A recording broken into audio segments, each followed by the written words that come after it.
Mark Brady, representing the board of South Ireland. Roger Rousseau, Jim Charlton, North Carolina Department of Transportation. Lewis Mitchell, Chief Engineer's Office. Mike Russell, representing the town of Huntersville. Welcome to our town hall. Jeff McLean, Howard County, County Commissioner. Kirk Knox, County Coordinator. Pat Cosgrove, County Commissioner at Large. And thanks everyone for finding the new location for this meeting. Going to do the brief review as usual of reminding people, especially maybe new folks in the audience, the purpose of this group is to provide input to Secretary Trogdon to analyze the options to consider from the Mercator report. And just on cue, Jim Taylor from Mercator Associates Advisors walks in.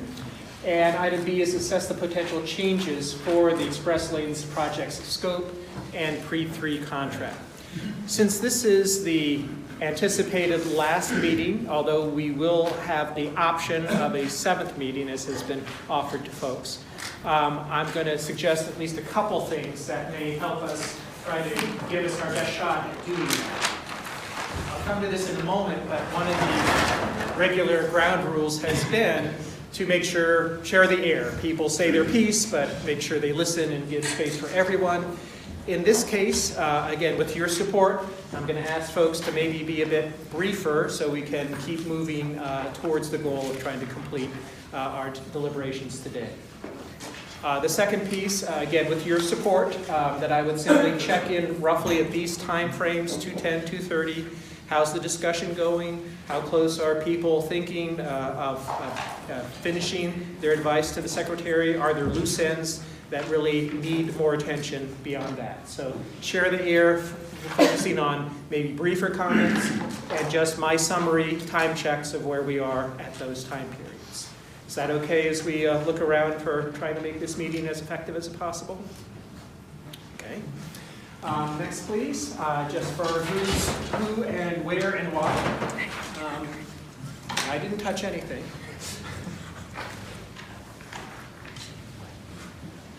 There we go. Okay, so the roles are the people around the table primarily to have the discussion with the Secretary. We have staff liaisons to help for certain parts of the presentation. And similarly from the Mercator and RS&H team for providing key information this way. And I'll be your flashing facilitator, I guess, depending on how this goes along. Let's see if the next slide gets it better for us. Adam meant to find somebody, I local IT person. Okay, and as I mentioned at the beginning, the share the air, maybe asking folks to be a bit briefer. Listen to others, focus on interests, seeking common ground, and we've covered the other ones before, so I think we can go to the next one. And so in front of you, as usual, a printed agenda, and so let me just step through that very briefly. In a moment, I will turn it over to a few of the presenters from both NCDOT and RS&H for catching up on information. Part of that had been emailed in advance, and other parts, including 2 rather detailed grids of information, will be part of what's in front of you. Then we return to where we left off at the last meeting for moving into those options, specifically reviewing option F, the complete and delete one, to create your views of the pros and cons and advice from the Secretary on that. Approximately 1:45, we'll move to looking across all the options. Last time you saw a general piece, and we've developed that further based on your input about what factors you want to have and sort of a quick side-by-side comparison. And then one piece I wanted to show that we wanted to make sure we're not cutting off discussion prematurely is in the 1:45 slot that will show you how, at least there's a summary of how to briefly look and compare the various options. And before moving to the review of the pros and cons, we've collected all your comments and we're able to then look at it option by option with the pros and cons. You may or may not want to come up with a new option or a combination of options for how things would work. So that's just a small addition to the agenda.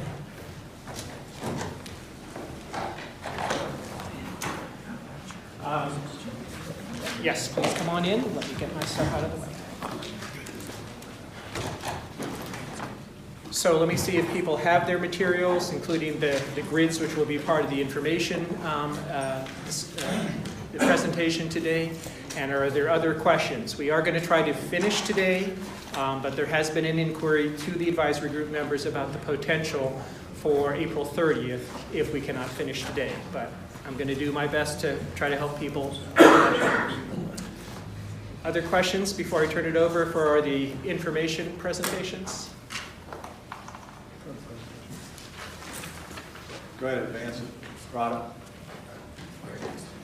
So we're having a little bit of a technical difficulty. If you have your slides, your copies, it's slide number 6. It's the information requested at previous meetings. Just wanted to give an update on that.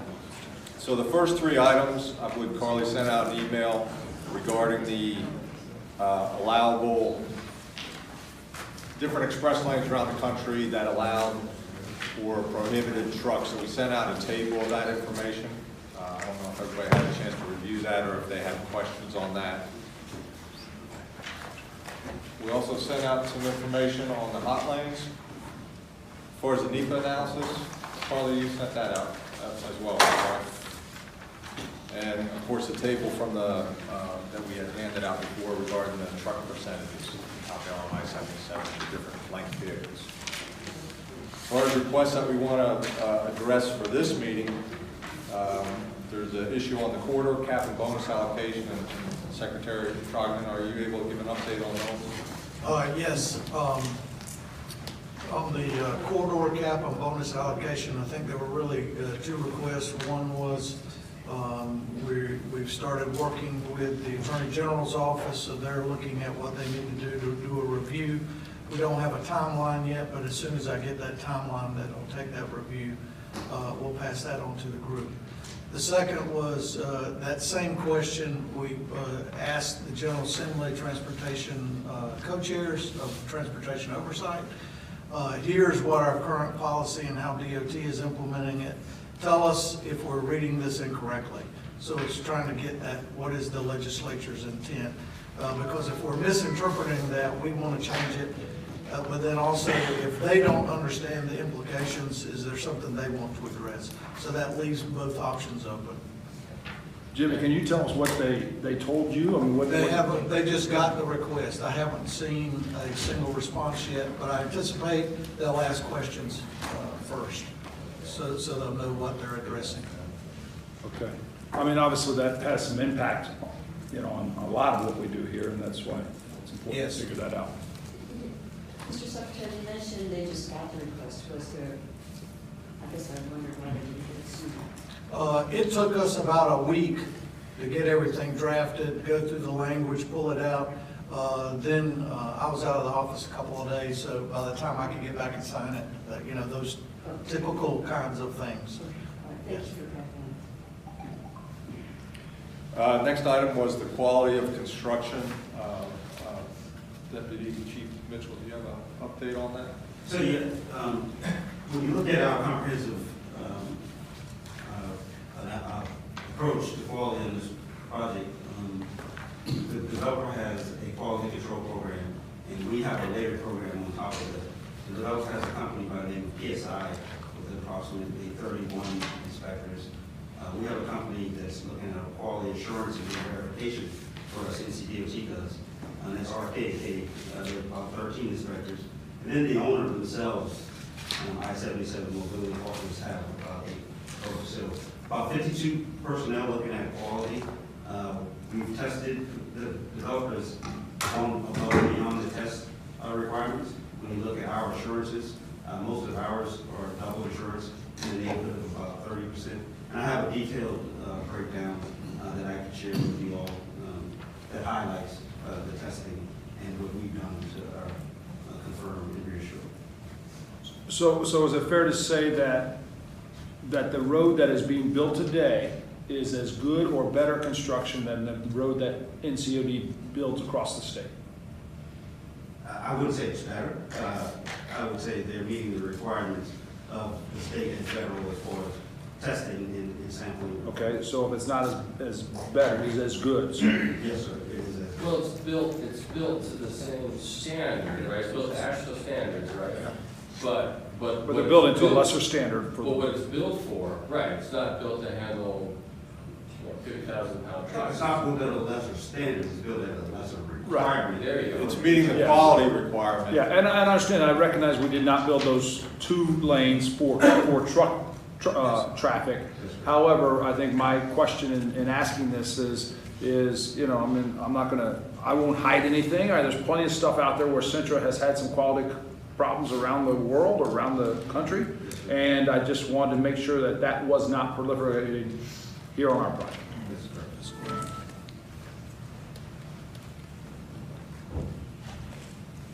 All right, the next item we were reporting on was, Jim was looking at some research on toll roads between public and private.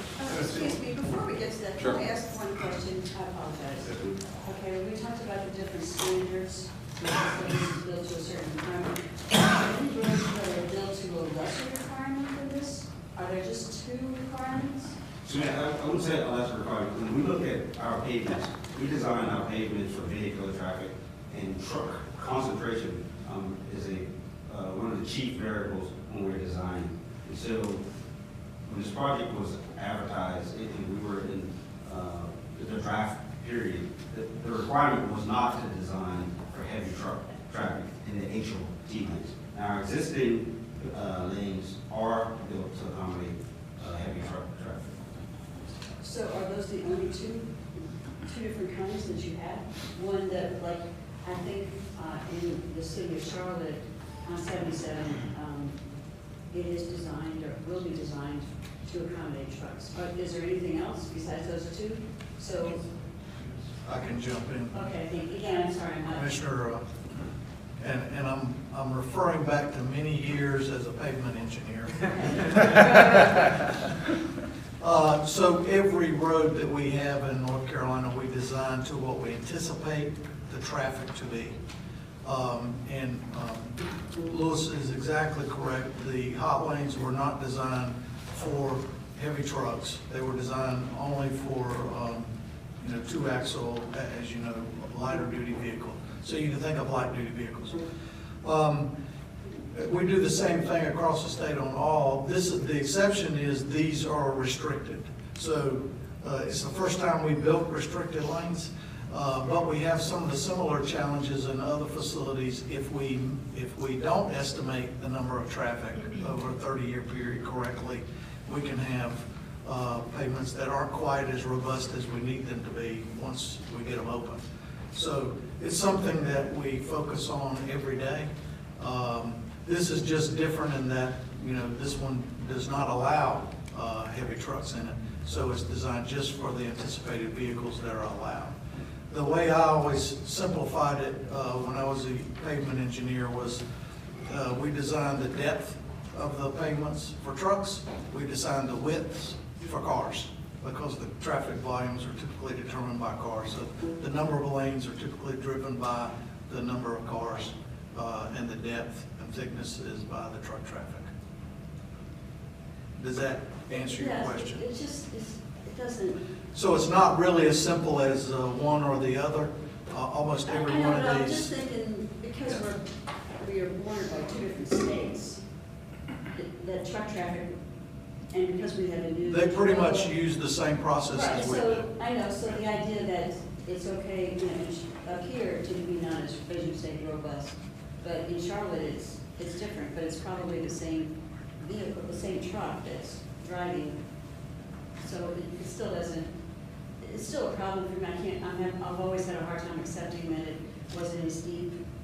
But anyway, I accept what you're saying. For the project's concept, when it was advertised, it was very appropriate. I think your point is looking at these options that we're looking at, does that create challenges? And the answer is yes, it does. So I guess my last question is, was that decision years ago incorrect? To me, it sounds like it was incorrect. Based on what they were advertising, designing for, the answer is it was correct. Based on what we're looking at today, it creates limitations. Right, but isn't that their job to think about the future? That's all of our jobs. Second, what's the original concept that you did not want large trucks in these lanes?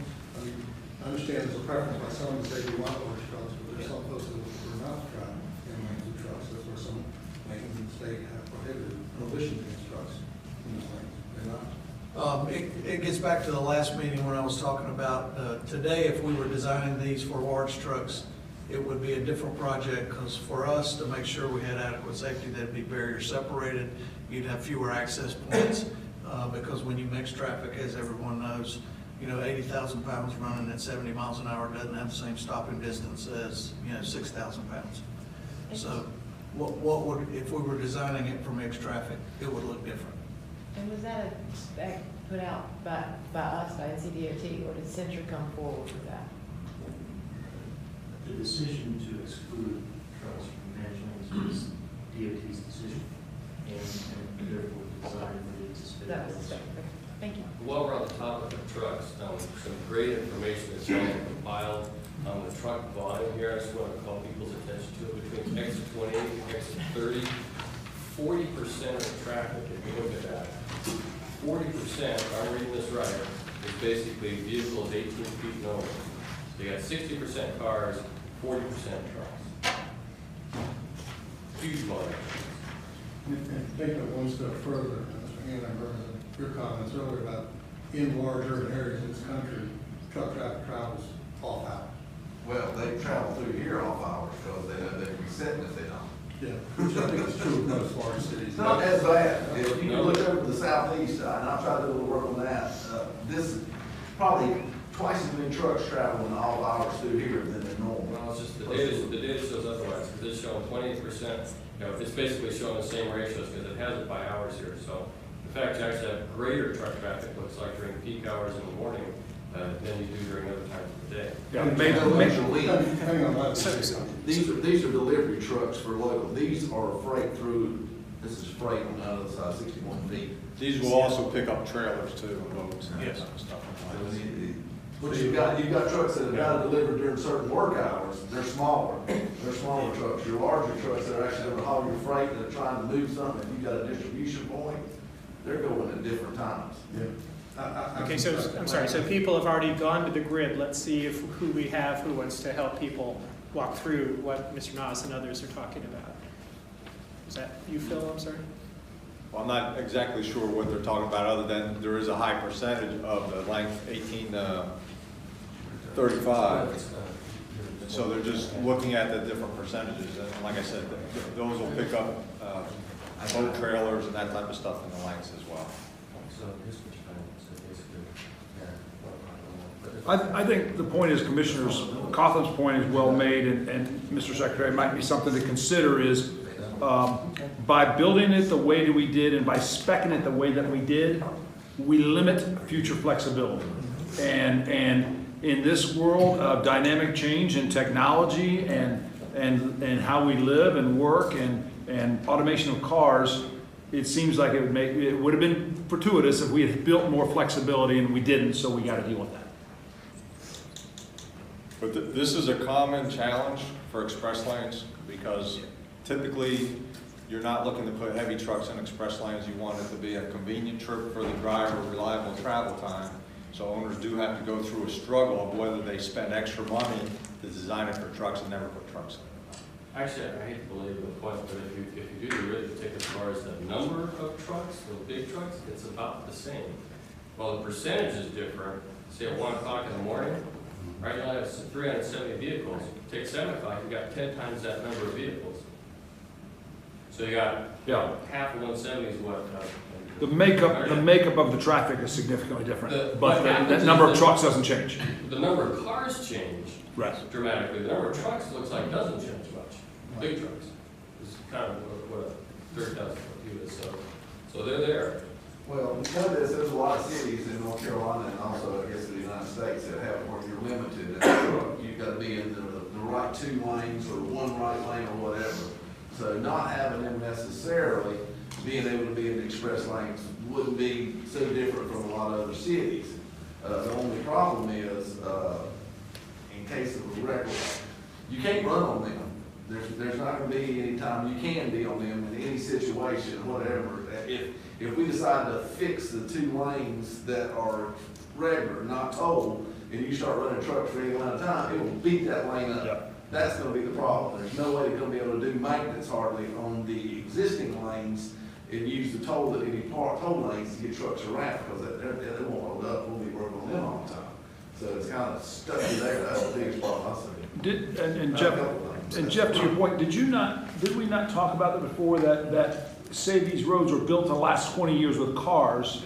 Can the DOT make a statement of how long would they last? And again, That's what we're working towards. That's part of the Then request. before we leave that, just so we make sure we keep everything in context, because when we talk about other cities, et cetera, I would tell you the number of other major metro cities that have added 0 capacity in the last 40 years for freight and are planning not to add any additional capacity for the next 50 years is a subset of about 1, meaning us.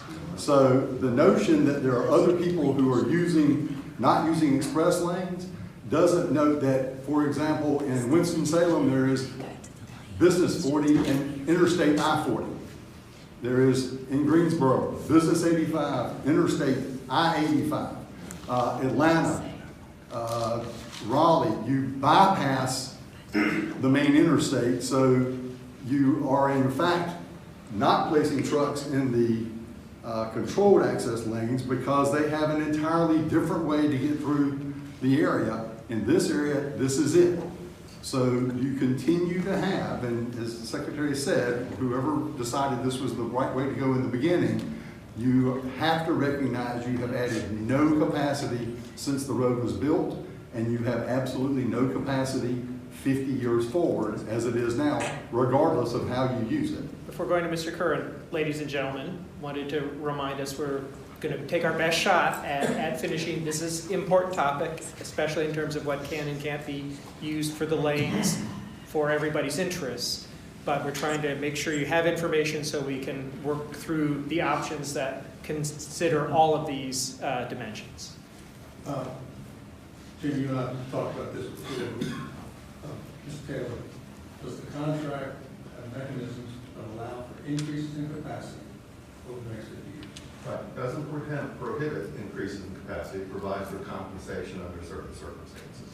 So, to be fair, you can build capacity, and that's one of the reasons you're going through this exercise, to see if that's important enough to justify the cost. So at the inception of the contract, there was a contemplation that capacity could be added over the next 50 years. Right. In all contracts. You're going to build this and you're going to put it away for 50 years. Very fair.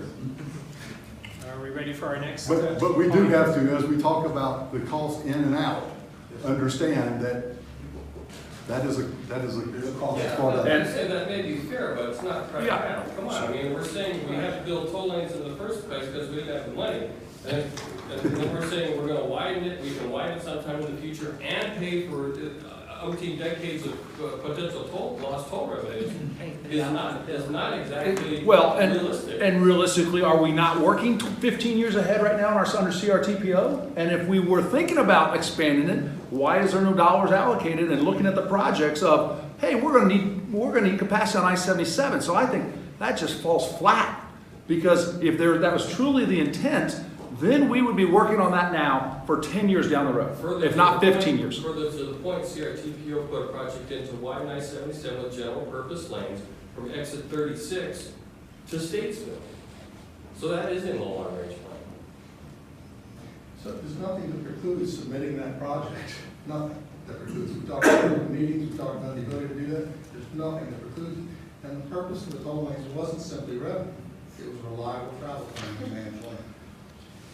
I'm going to disagree. Yeah, okay. Actually, that was the only part. I agree with you there. It's not in the statutes. It wasn't in the STI law. It wasn't in the P3 law. P3 law says it was. The fast lane study, it was precisely what motivated. Excuse me, gentlemen. I know this is important. It's fine. At some point, we got to be able to communicate so that it could work through this.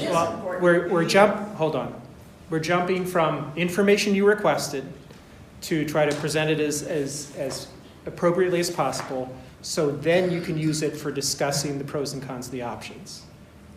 Is that something we think we can do at this point?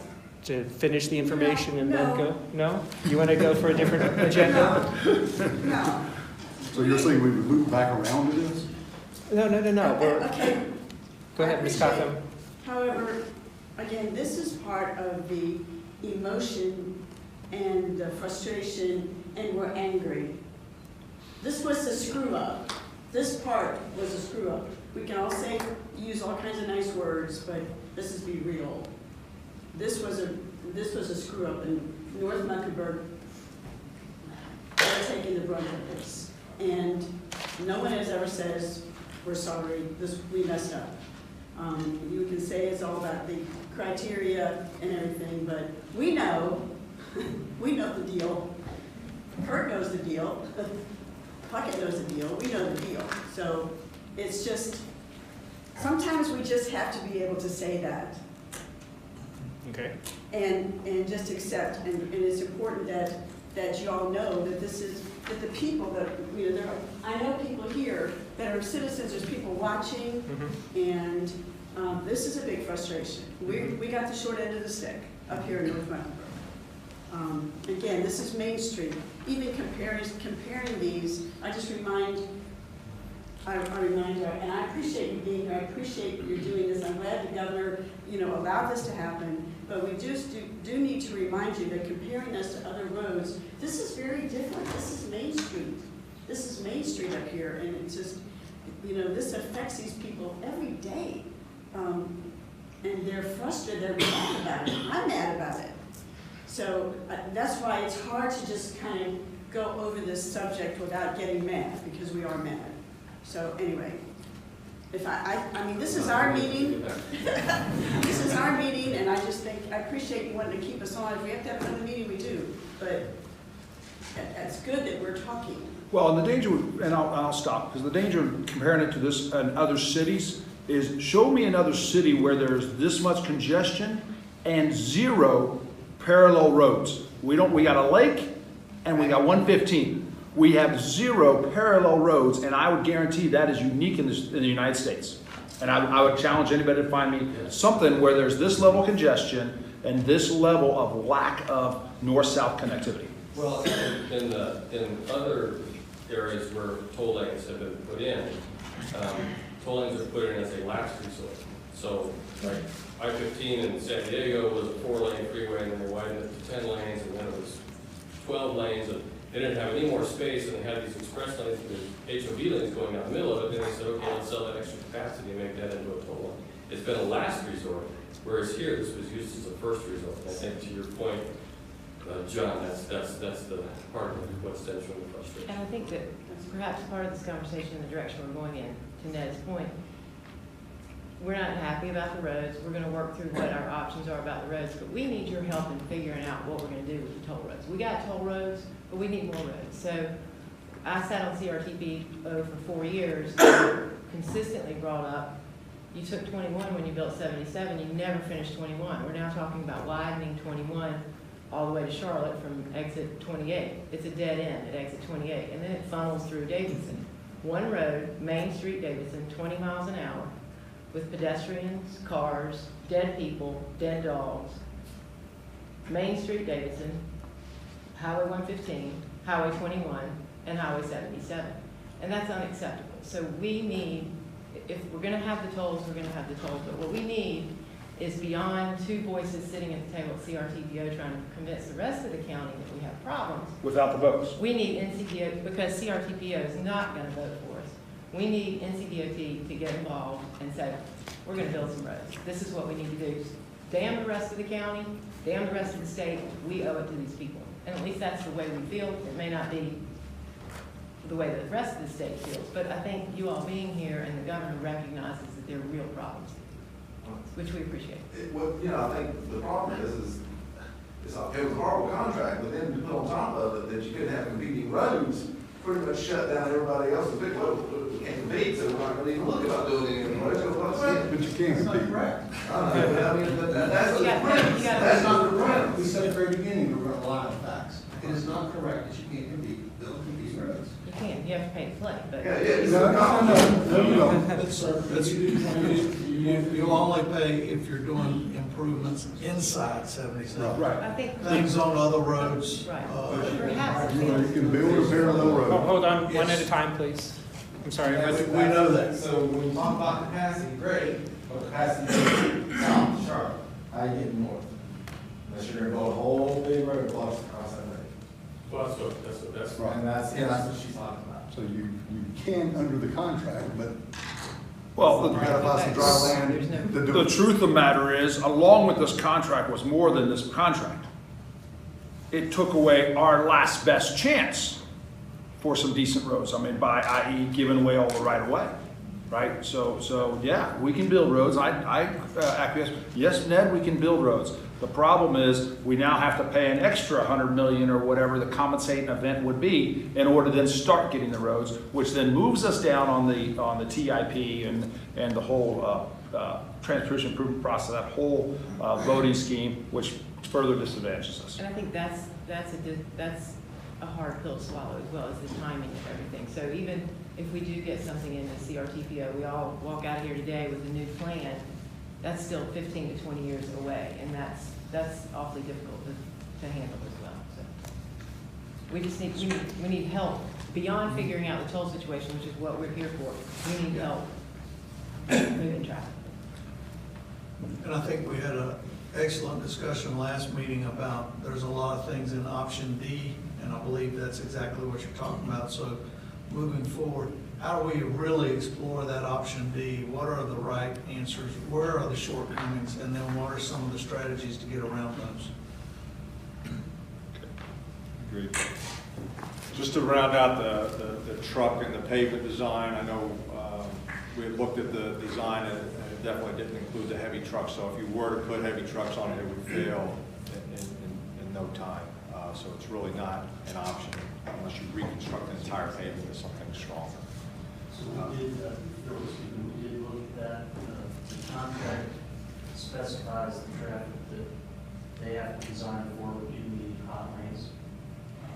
But we also put in the minimum thickness. So regardless of what the design shows, they have to have this minimum thickness. So we looked at that thickness, our pavement engineers looked at that thickness and analyzed how long it would last. One conservative assumption and then two different scenarios. The conservative assumption was that half of the trucks would be using air filters. Typically the trucks are in the rightmost lane or lane next to that road. If we assume half the trucks use these lanes, how long would that pavement last? The two scenarios were heavy trucks, tractor trailers, and then the medium duty trucks, these would be your FedEx delivery trucks and so forth. Under the medium duty trucks only, and that's one of the options that we consider, it's made out for you.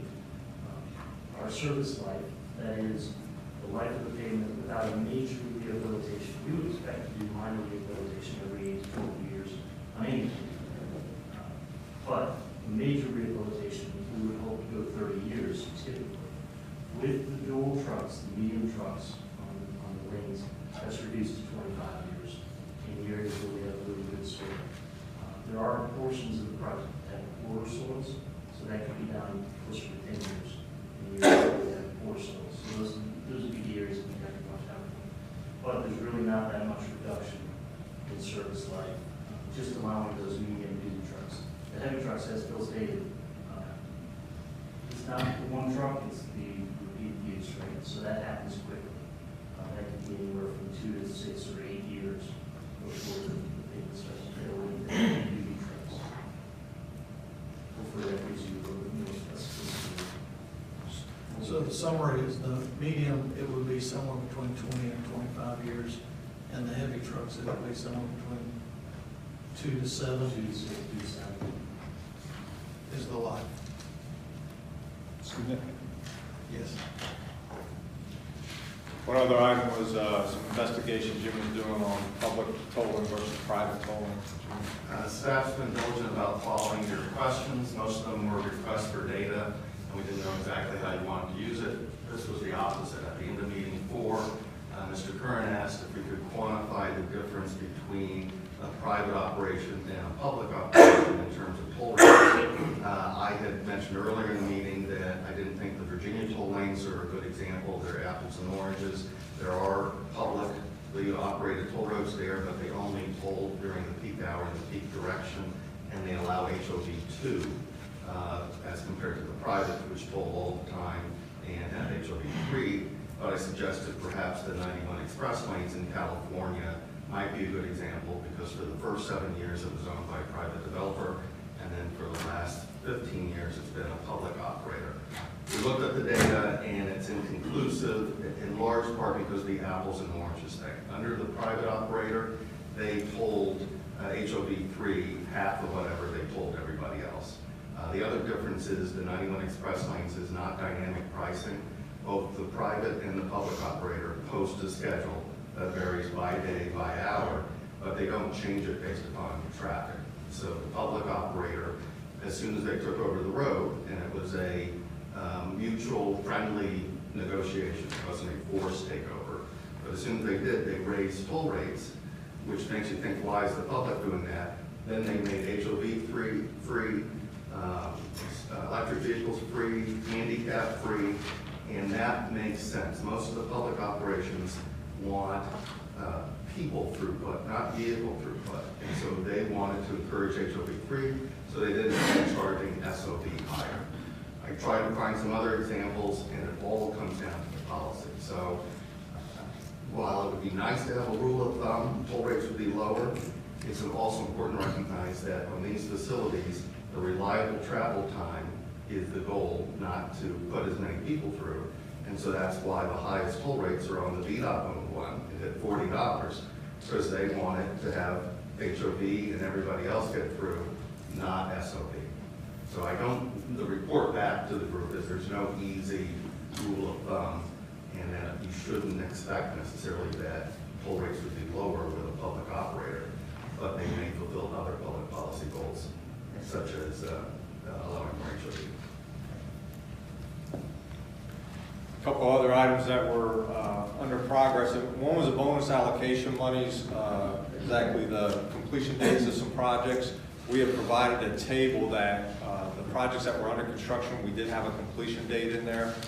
There is an update for one of the projects as far as when it's anticipated to start. So we're going to send out an update of the table, but for the projects that are still in planning and design, we don't have estimated completion dates of it, just the fiscal year that construction is supposed to be led.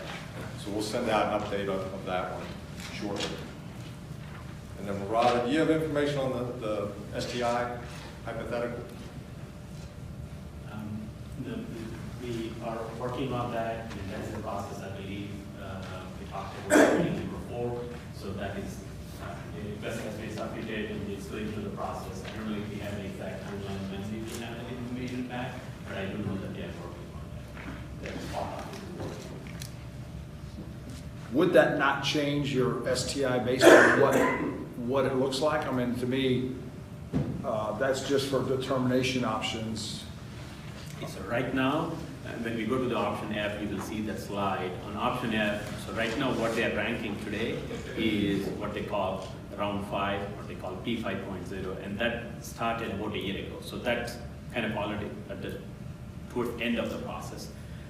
What we assume for any of these options is we are basically, we'll be able to fit it into the beginning of the next round, which I believe starts probably early next year or spring next year. So that's the assumption we made, so it should not make any change in that. However, if you remember, again, when we go to option F, you will see that we said the TIP 10-year period is anywhere from 2022 to 2031, and we don't know exactly when it will be funded in the time frame. But if your question is that beginning year 2022 change with that? No, because we assume that's what these options are going to be analyzed. All the schedule assumptions are optimistically assuming it ranks and it'll start in that process. Absolutely. So let me just add something. So if you go to CRTV, you'll or we continue link, we actually have the first cut, the draft of what 5.0 scoring will look like on a statewide basis. So to your question, would that affect that? When you go back and look at the STI law, there is a set amount of money for the statewide level a set of money for the regional and a set for the division. So yes, if the project did rank well enough, it would change something that's lower in priority on the list. Well, and I guess the question, the reason I asked that is I think we're gonna have different options come out today, and depending on what we say this option, you might have 3 or 4 different rankings, ranking this, and if with this option we'd rank this, and they may have different ranking scores. And we can do that. Different versions of options. Right. Can we derive that once we get into the Yes. discussion? Yes. Because that's a big driver.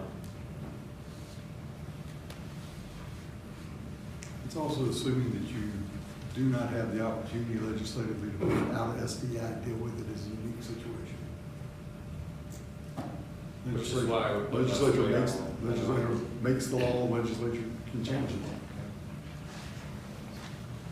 It's kind of that optional capacity. So everybody's seen this quite a bit. This is just the summary of the different options, so it's all on one page. But today we want to go through option F, which was the last one on the report. And again, this is also termed the complete delete option, where you allow the developer to complete the construction, and then you ultimately terminate the contract, modify it to remove the tolling equipment. One item we had talked about was whether you keep it as an express lane that's not tolled or not, meaning you're gonna have some buffers that are painted in there. In the south section that's separated, it'll have to remain separated for some time. So those are items that we want to make sure if everyone's in agreement of what this should actually be from a scope standpoint, we want to make sure that we have that correct. Or if there's some spin-offs that John's going to help everybody walk through, that we know exactly what we should be looking at and what the group is looking at as far as what type of input we want to provide for this. And again, NCDOT would be maintaining it and operating the facility.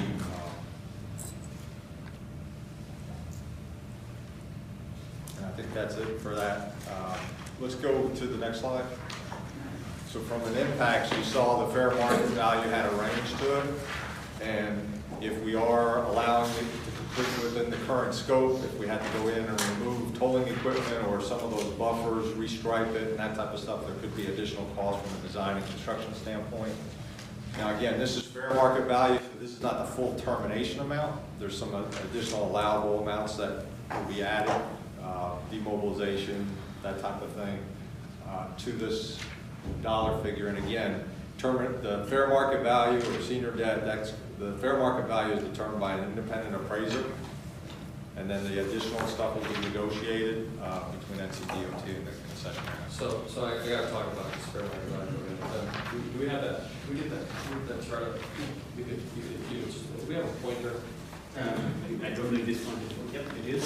It'll take me a minute to put that. 1 second, but if you would. This here again, we have cameras rolling, and we have numbers of 392 million and 623 million, and we need to make sure we have a pretty solid understanding of where those numbers are coming from and how they're derived. I'm not sure I do, but I know I think where they should be, so.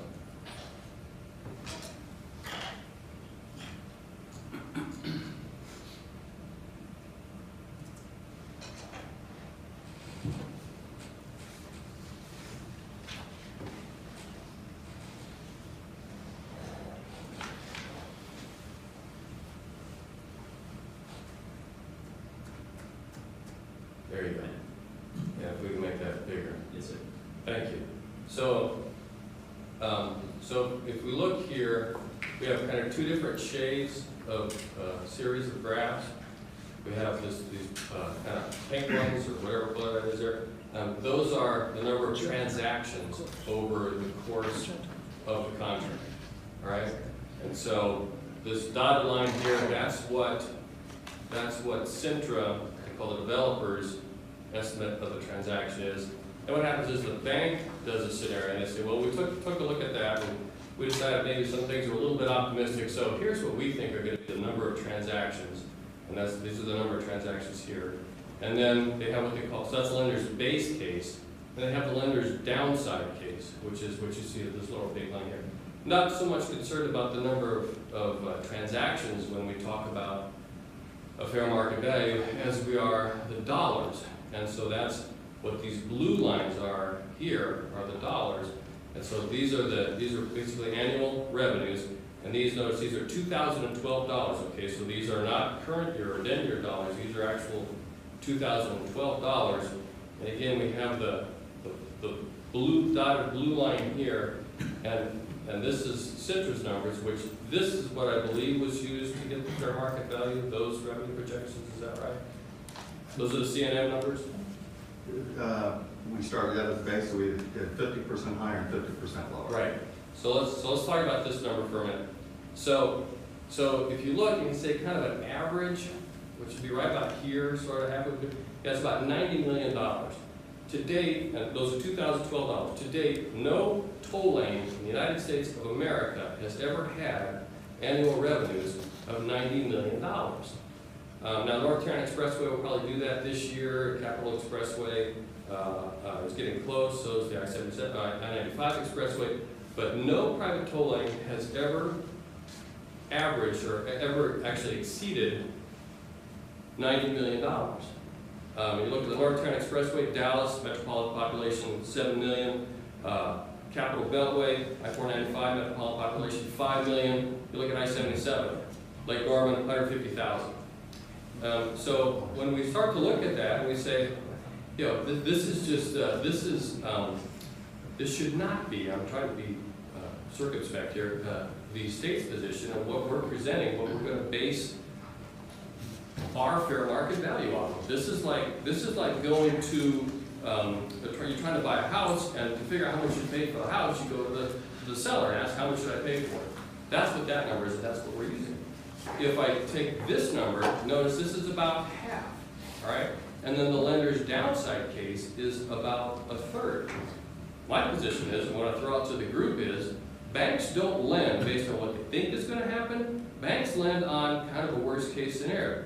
This should be the revenue projections that the state of North Carolina uses to come up with the fair market valuation. And if you do that, and I took a stab at it, guess what? You come up with a negative fair market value, which tells you the project will probably go bankrupt, which probably comes as a surprise to no one in this room, the history of this company. So and not only are we saying that this is our nominal case, but we're saying, you know what, the upside case is 50% higher than that. Okay, are you done, Mr. So I'm done with my diatribe. The purpose of this group is to help the secretary figure out where to go next. You guys wanted to know a range of what the fair market value could be, so we gave you an example based on public information. This, we gave you the chapter. I have the abbreviations that Mr. Puckett wants it. This was to show that the debt could be repaid under this downside case, and it was not intended to say this is what the state should do. I thought I made it clear at the last meeting, but I'll state it again. I am not giving you an appraisal. What I'm telling you is this is how the process works. The independent appraiser, if we get to that step, may want to sit down with Mr. Noss and say, I agree with you. I'm completely throwing out why all these people invested $600 million of equity, and I'm only going to focus on the downside. But that's the next step in the process.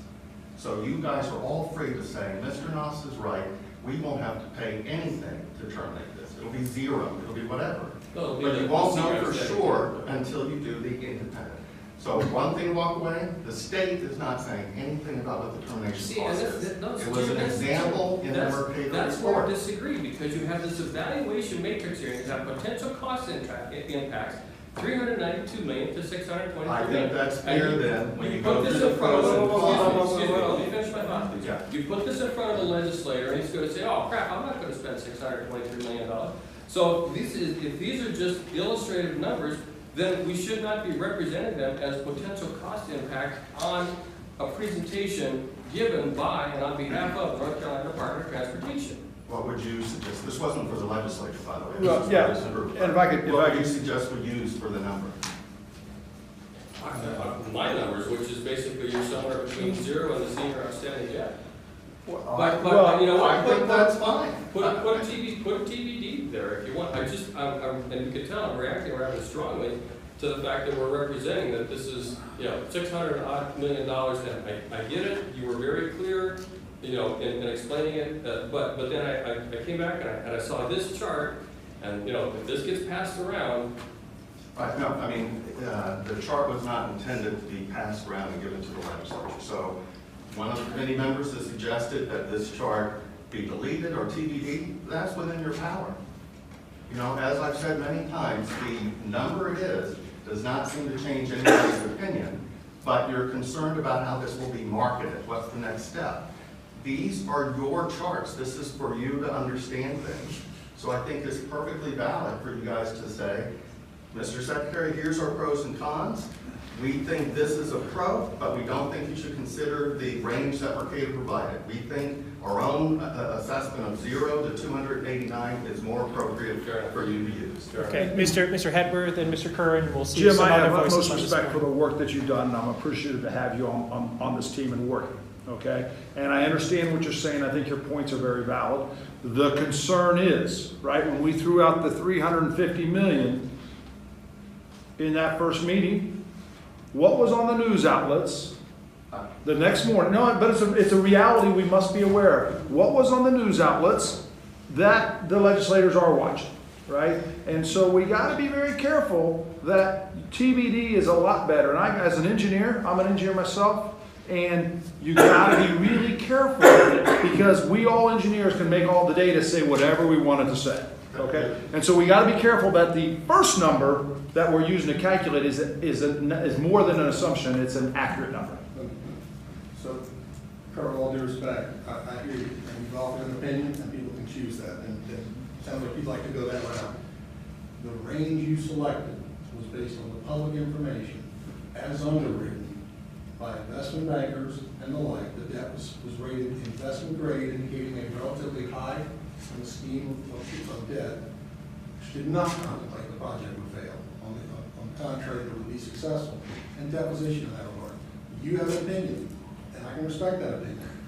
But I don't think it's fair to condemn what you used, because what you used was a more traditional and candidly a more professional, with all due respect, professional underwriting approach made by people who actually underwrote the debt and stuff. But Mr. Curran, this is exactly what I don't want to do. It's not a debate. You guys are supposed to be advising on next steps. And the next step, if you think will be different, if it's 0 to 289 versus this range, you communicate that to the secretary. Fair enough. And I think now, I'll just to your point, Ned, and that is that it's the lender's base case. Okay, so it absolutely is those solid numbers and the lower numbers that they lent on, not Centris, that they decided the creditworthiness of the project. They did not contemplate in that lowercase bankers.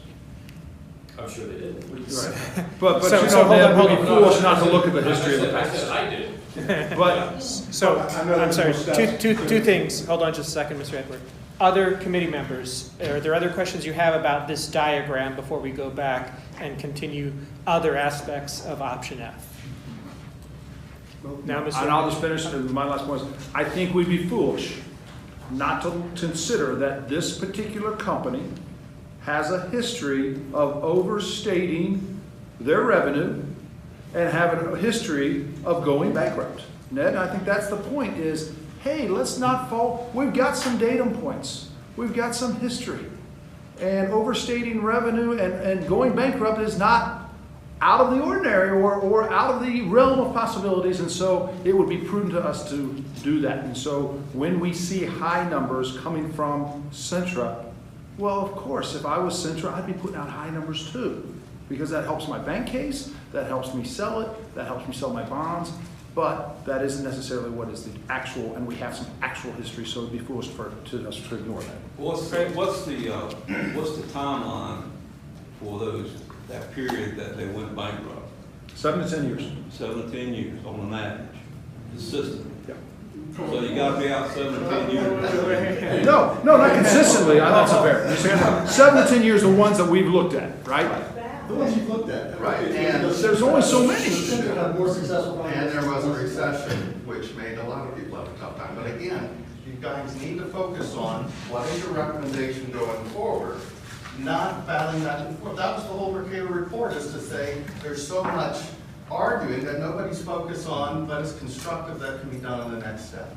Fair So enough. I accept that. I accept that, so I can make that analogy. Right, and the problem is that, I respect you've done the research, but then to, in a public meeting in front of the camera, say all of their projects went bankrupt within 7 to 10 years, undermines everything we've been doing. Yeah, agreed, and I'll take that back. We said all of this, we've looked at minutes. Focused on. I will pull that back.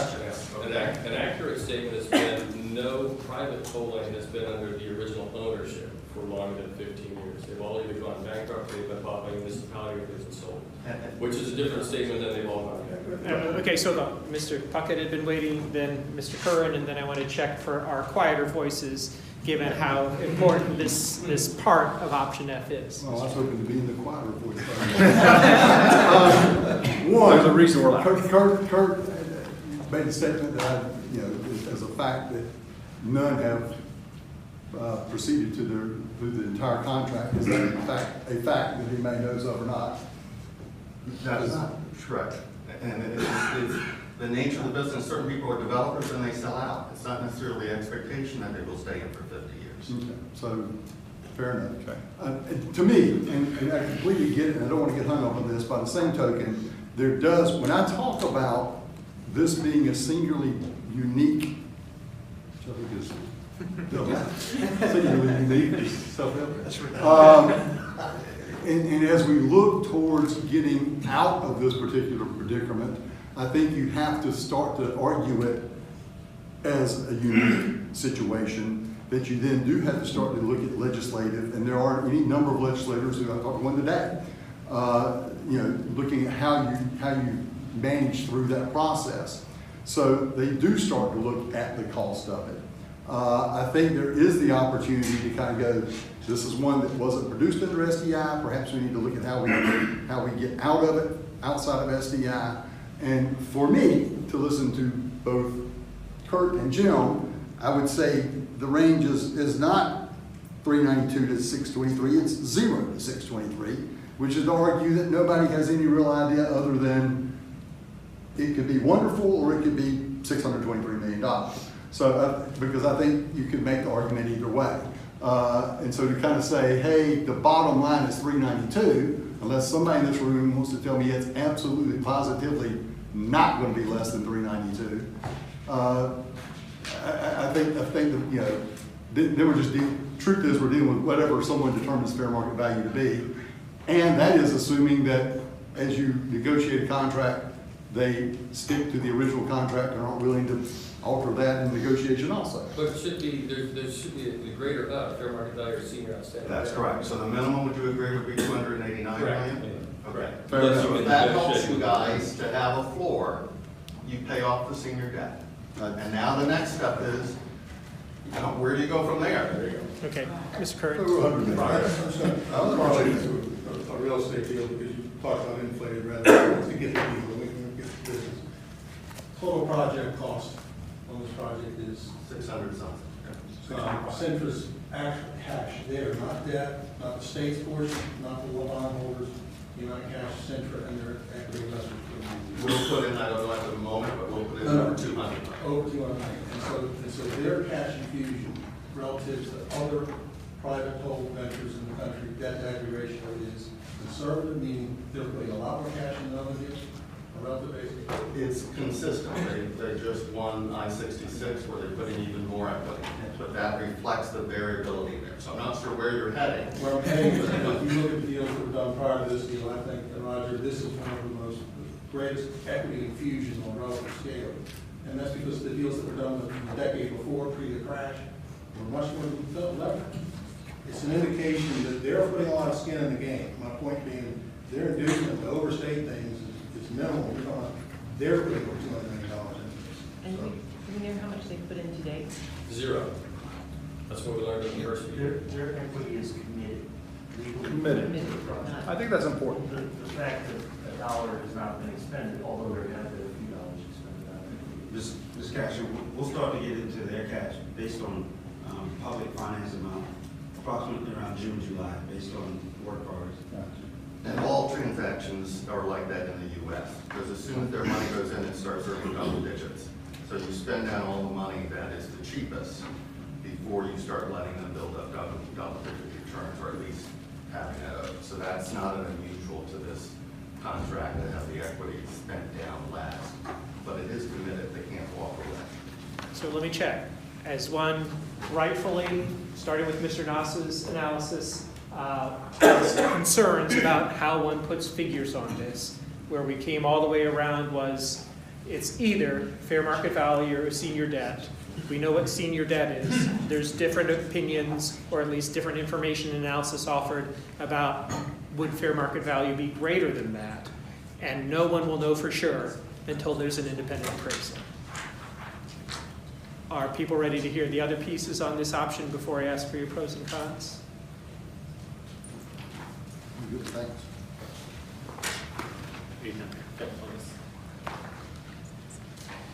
So then we're talking Possible to turn the heat up? Pat's freezing.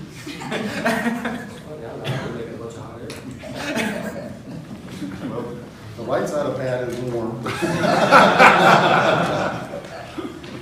The gentle side of Pat is cool. Thank you. So then we'll go to the approvals. Just to remind you all, for all the options, we were looking at a set of approvals. There is the same set we are going to look at for this option too. This table is probably familiar. We basically looked at this table pretty much for every option so far. They go from going to CRTPO to revise the MTP list, or revise the MTP, or the revise our MND project list. Then going through the STI, project prioritization, that we just talked about, and doing the A quality conformity determination, and doing the NEPA document, and finally getting all the approvals before the project or the modification could be implemented. For option F, the first thing is the MTP project list. As you remember, depending on which option, some options were yes to all these 5 factors, some were yes to only certain factors versus the other. This specific option, option F, then the first step is MTP project list has to revise because the scope we are looking at is different. The current scope in the MTP or the project list is 2 express lanes, or 2 lanes that provide reliable travel time. By going to general purpose lanes, we are changing the scope, so it has to go through the MTP project list. Then could be submitted to STI, so it could be ranked, and then funding timeline could be determined. Then you go to the air quality conformity. That is the process that CRTPO as well as NCDOT will work with several environmental agencies to get that process completed. And the significance of that is that process takes a long time. That's the reason why that is one specific process that talked a lot in projects of this magnitude. So you go through that process and then revise the document that was already completed previously, because we have a scope is different and the project purpose and need is different. So the document we have now would be reviewed, revised, and the approvals, whether it is other environmental agencies or regulatory agencies or FHWA, will need to review the document, approve the document, and provide the appropriate permits. The next slide talks about timeline, but before I go to that, any questions on this? Okay. So this is the same timeline again we looked at for most projects. We looked at basically from today, 2018, all the way to opening the project. And so if we decide this is the option moving forward, the first thing that happens is obviously construction has to be paused. So there are obviously steps that would need to be taken care of to make sure the construction area is safe and before pausing the construction, because we may be pausing the construction for several years, depending on when the funding is obtained. No, wait, why are we pausing the construction? This was terminated. This is just completed. Yeah, completed. That means the project is completed. Yes. So right now, and then we terminate the contract. The option F, like you said, is complete and delete, and the way we analyze this, there is really no easy or straightforward way to let the contract go on, the construction continue if you're not building express lanes. If the intent is to build general purpose lanes, the construction basically has to be stopped, so you can get the approvals that we just talked about on the previous slide, and the construction has to stop. Because right now, the authorizations are to build the express lanes. Secretary, Mr. Secretary. I would, to John and Kurt's point, this option is you complete the construction. They go ahead and demobilize all their equipment. During this time, the DOT, when was it supposed to complete? 12 months from now or so? So during that time, the DOT who started the process for all the environmental studies that need to be done, then they go ahead and sit down the day it opens, sit down with the center, terminate the contract. That termination is between $0 and the outstanding senior debt is what I would say on that. And then at that point, we decide what are we going to do next with the toll lanes, because this is a 28-mile project, but the vast majority of congestion is 7 miles, right? So what happens down south, well, at Bridgeworth and so forth, where over a third of the cost of this project is being done south of mile marker 17, I believe. Really, that doesn't handle our issues up here in the northern part of the county in South Ireland. So again, complete construction.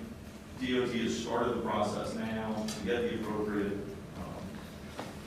sign-offs and studies and so forth done. And then at that point, once you get control of lanes and stuff, then you start to implement some of those other things we talked about. And that is converting one of the toll lanes to GP, hardening the shoulders, maybe a free flyer program for folks that are using that. And then because the DOT is running this particular project, those toll revenues are used to pay for that $0 to $283 million to pay this off and other things. So I think that's what I see this as.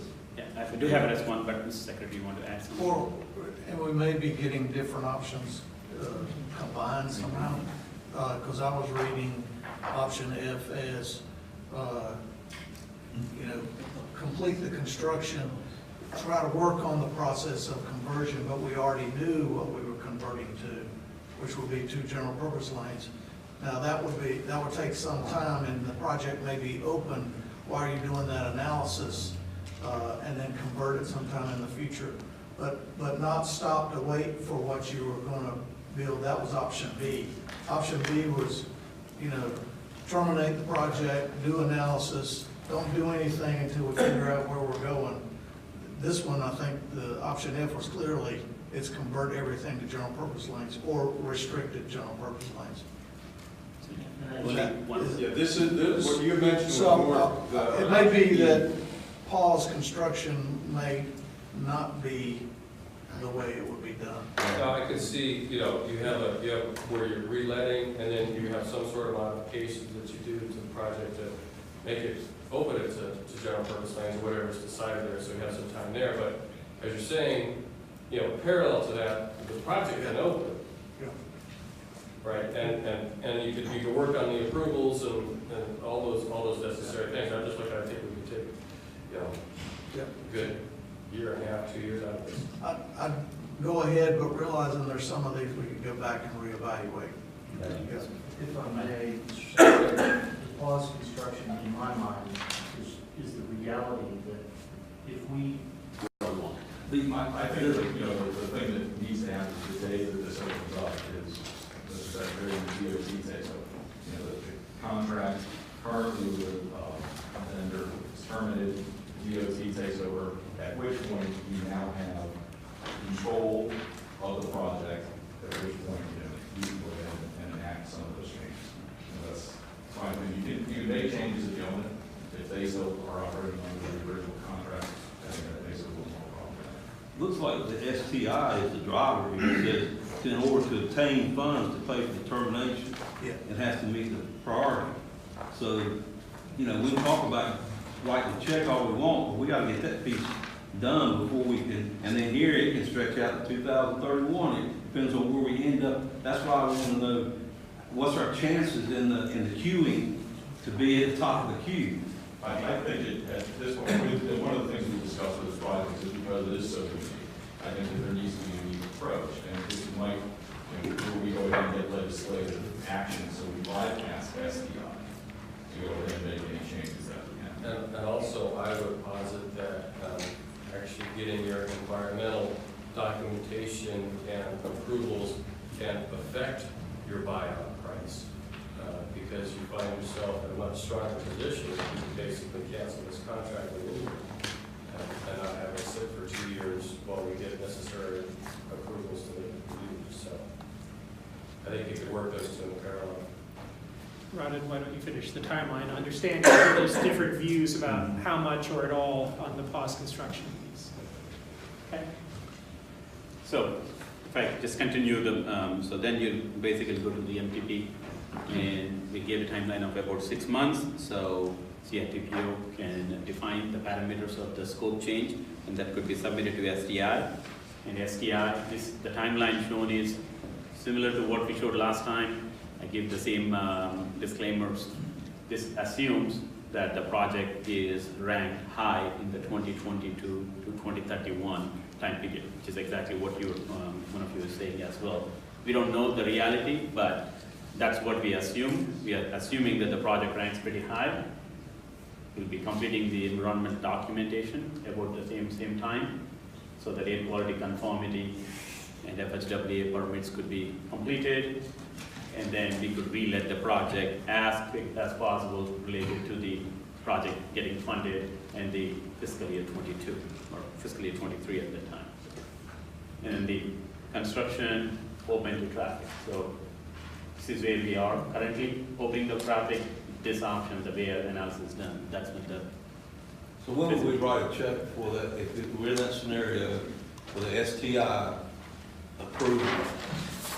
When do you see us being able to write a check to pay them out? Phil, please feel free to chime in, but again, we have not done any STI analysis or any hypothetical analysis on this yet. That's one of the questions you asked, and the spot office is looking into that. This option assumes that we have money to do whatever action needs to be done, whether it is construction or something else, basically the very first day of fiscal year 2023, basically July 1st, 2023.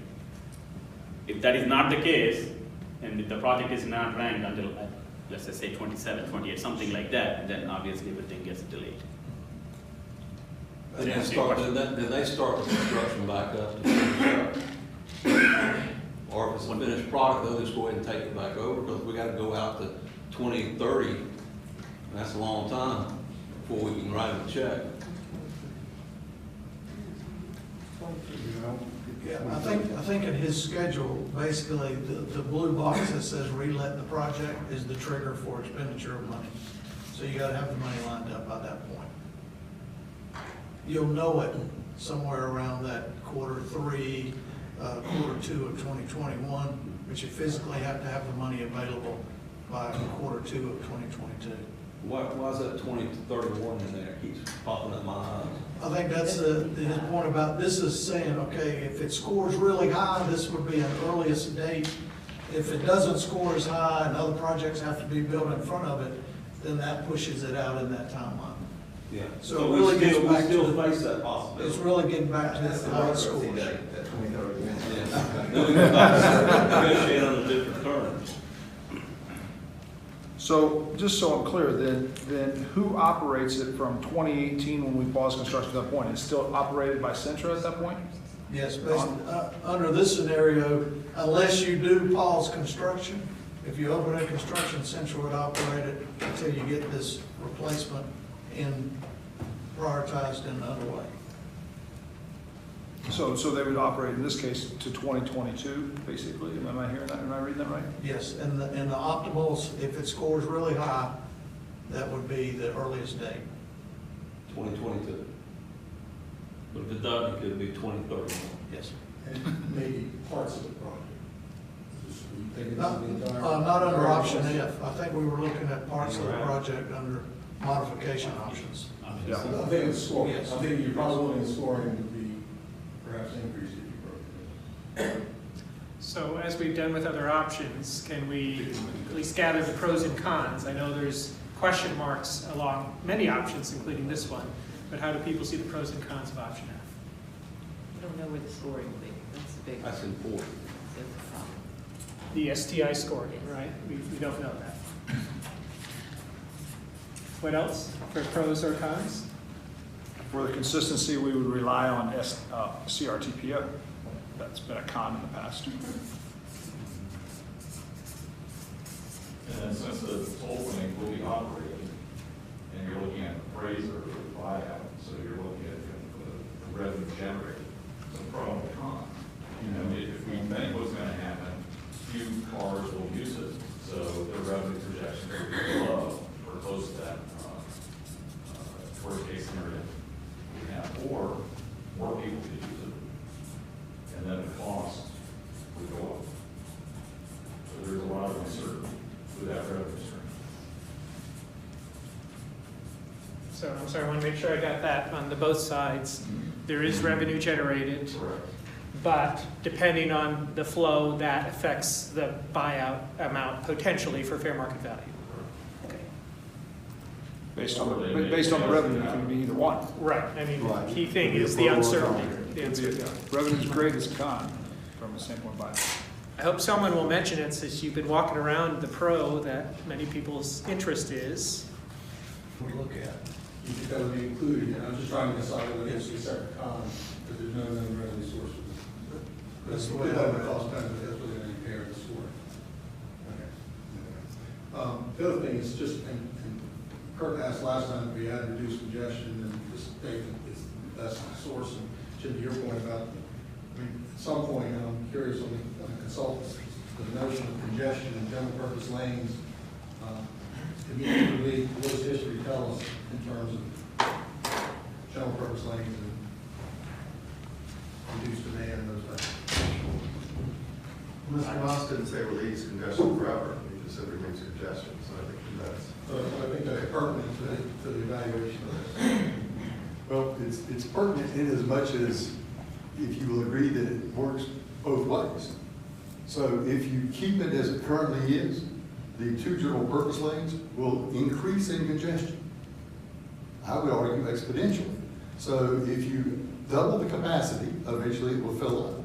If you triple the capacity, eventually it will fill up. If you restrict it to what is currently there, it will fill up faster. And those general purpose lanes. So it is consistent, to your point, when we become 2 million people in this area, it will be full. It's pertinent to the extent that it applies to every other road widening project in the state. Yeah. Yeah, if our logic of we're gonna not build a road because it will fill up, why are we building any roads at all? We ought to just stop. So it goes to the heart of when you say we put Carpo as a con and everything. I mean, Carpo's sense, which comes out of a fascinating study, a long period of time, is that the road is going to fill up. Mm-hmm. And not to belabor the point that over the 50 years, there will be enhancements to this particular corridor. Perhaps. Contemplated in the price. Well, that's the concept. That's the concept. That's why it was contemplated in the contract. And then what we need, because it will do that, is we need reliable travel time. We need a corridor, or portions of the corridor, that will always have reliable travel time. And so when we say there is a con at Carpo, it is because the belief is that as we congest as a region, we need to have certain lanes that always provide reliable travel time. And so I think it was contemplated and is contemplated that we will widen it. And I think those that say the costs are prohibitive, Secretary, when you think about the state of North Carolina, and you think about costs that we have to incur that are, instead of just being able to put asphalt in, think about cutting the mountains. Think about Highway 12 on the coast. We have unique costs that are associated with those, yet those projects still get scored and they still pass. So the fact that there may be a remuneration required, compensation, it's just a cost. And to that point, I agree with you. And which is why I tend to think that what we end up with is something that appreciates that travel time as part of an ultimate solution, but also appreciates an increase in capacity. And I think there are options out there that could do that we haven't necessarily talked about particularly, but I think you're right. I think you do have to have, and in talking to the city of Charlotte DOT, the travel time is important for most anybody here. The problem is, as it's currently structured, it is that versus capacity. And you have one or not the other. And I think ultimately what we have to is a vital piece of this entire scenario that we're dealing with. So, No, I think. sorry, just real quick, Mr. Hedwer, so that's a key thing for the option F is the traffic advantage? Absolutely, you could put that on there. One of the things we're moving to rapidly is within the STI process, how do we measure, model freight movements and put points on freight movements, critical freight flows, because we believe those are extremely important, as you guys already know. So that's a newer component in our model now, and you'll see it taking a more prominent role. Do you think that's going to have an effect on the STI? And It does. It does more? Yeah, matter of fact, in the current scoring, it's part of that model. Just a quick point of clarification. I know I heard trucks are as a pro, we still have the same pavement design out there, so. Right. That's what happens. It is a product. Well, I think it is, but it's The Might logic, be restricted. the logic being, yeah, restricted to the 2 right lanes, which should be moving because you've added capacity. Yeah. But, yeah, if Well, you- you're not adding any more than what's out there. You're just allowing everybody to use all the lanes for free. Well, in this scenario, right? in I this just want to make scenario- sure, because there's a lot of talk about the options, and sometimes I think we're talking about different If- options. I just want to make sure. currently under what we have, 60% is automotive. If I'm able to move half of that, if under this scenario, and again, I'm not arguing for this scenario. What I'm saying is if I'm able to take, 50% of the 60% off, then suddenly I have far more capacity for through traffic because I've taken automotive traffic out of the 2 general purpose lanes. So it becomes much more of a freight lane because there is the opportunity to go around the trucks. Currently, that's not the In case. essence, becomes a 4-lane highway because the trucks stay to the right, as they Yeah, do it's- now on it's- 3-lane highways, the trucks often stay in the right 2 Yeah, lanes it's or not are required like to. going through I-77 in Charlotte, you're restricted to right-hand lanes, truck only at certain times. That's So, fine, I just want to make sure. yeah, so it doesn't, yeah, you're right, it doesn't add capacity, it doesn't add square footage, but it allows you to take automotive capacity off of the 2 general purpose lanes, which in effect gives you more capacity for freight. You're looking to Makes sense? maximize the cars and everything. Yeah. So- I would also add, having it state-owned for a pro, it would help to rebuild trust with the people. Would improve credibility with the whole project. Okay, so that's a offshoot of this but a specific advantage is rebuild trust with citizens of the area. Other pros and cons? I know people are already looking at if it's not this or not that, is there something in between? I know people may be wanting to come up with some other combination, but I just want to see if we're finished here with the major pros Well, and the cons. risk of starting up this hornet's nest again, I could see a scenario where you're having $655 million project, which you're ready to buy out for $289 million. I think that's a good deal. Okay, so a question is a potential lower or low buyout amount, at least in how you're looking at this. Yeah. How about something like significantly less than cost of construction or something like that? Because low is a relative term. Okay. Mr. Secretary, is Centra aware of these advisory group meetings? I mean, any public, they're listening? Absolutely. It's available to the entire public. For Noble, maybe. Not just in. But go ahead, I'm trying to say. Con, to get from our point A to where we are right now, to point B to what he was talking about, that value, striking that price value. To me, a con or a cloud in my brain is, how do we get from point A to point B? I don't see us, there's a lot of variables there. We'd have to negotiate and get it down to 260-some thousand. There's a lot of things that have to be done between point A and point B. And how do you toss those balls and keep all three of them in the air at the same time and make it meet those strike dates? I like your balls in the air. I started something a little simpler. There's so many variables, there are many steps to get to the goal, so that uncertainty, at least in part, if I'm reading you, Mr. Brady, is a con. I almost feel like this group has lost its charge about, and this hurts me to say this, but I'm extremely conservative, about the money.